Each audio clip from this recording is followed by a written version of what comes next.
The world is on edge tonight. Latin America is shaking, and a claim from Washington has sent shockwaves across global politics. Former U.S. President Donald Trump says the United States has captured Venezuelan President Nicolás Maduro and his wife and flown them out of the country. Good evening. You are watching News Focus, delivering verified, truthful news at the fastest speed. A dramatic and explosive claim has emerged from the United States. Former President Donald Trump has stated that the U.S. has captured Venezuelan President Nicolás Maduro and his wife Celia Flores, following what he described as large-scale military strikes inside Venezuela. According to Trump's claim, these operations resulted in Maduro and his wife being taken into U.S. custody and removed from the country. If true, this would mark one of the most extraordinary actions against a sitting head of state in modern history. But Venezuela tells a very different story. Venezuela's response: the Venezuelan government has categorically rejected Trump's claim. Officials in Caracas accuse the United States of launching military attacks on both civilian and military installations across multiple Venezuelan states. The government has described these actions as military aggression and a direct violation of Venezuela's sovereignty.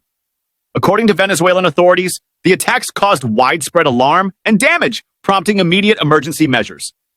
National emergency declared. Following the reported strikes, the Maduro government declared a national emergency. Under this emergency declaration, military forces were placed on high alert, airspace security was tightened, key government and infrastructure sites were reinforced. Emergency powers were activated across the country. The Venezuelan government insists that President Maduro remains in the country and that the state is fully operational, a global political flashpoint. This crisis is not just about Venezuela. It represents a broader confrontation between the United States and a government Washington has long opposed. For years, the U.S. has accused Nicolás Maduro of authoritarian rule, corruption, and undermining democracy.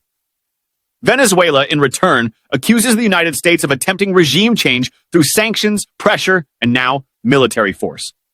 This latest development has escalated tensions to a dangerous new level. Oil, power, and strategy. Venezuela holds some of the largest proven oil reserves in the world. Analysts have long argued that control, influence, and access to these resources play a major role in international pressure on Caracas. The Maduro government claims the United States is using military and political tactics to reshape Venezuela's leadership for strategic and economic reasons. Washington, however, has consistently said its actions are aimed at restoring democracy and stability. The big question: was Maduro really captured? The most critical question remains unanswered. Has Nicolás Maduro actually been captured? So far, no video or photographic evidence has been released. No independent international confirmation exists. Venezuela continues to deny the claim entirely. At this moment, the situation stands as claim versus denial, with the truth still unclear. International Reaction Watch, the United Nations, regional Latin American governments, and global powers are closely monitoring developments. If the claim proves true, it could trigger a major international legal crisis, severe diplomatic fallout, escalation across the region. If false, it could be viewed as psychological or political pressure in an already volatile standoff. The stakes could not be higher. Is this the fall of a long-standing political leader, or the beginning of a dangerous new chapter in global confrontation? One thing is certain: what happens next in Venezuela may redefine power, subversiveness, anti and intervention in the modern world. The world is watching. We'll keep tracking this story. Stay with News Focus for the latest updates.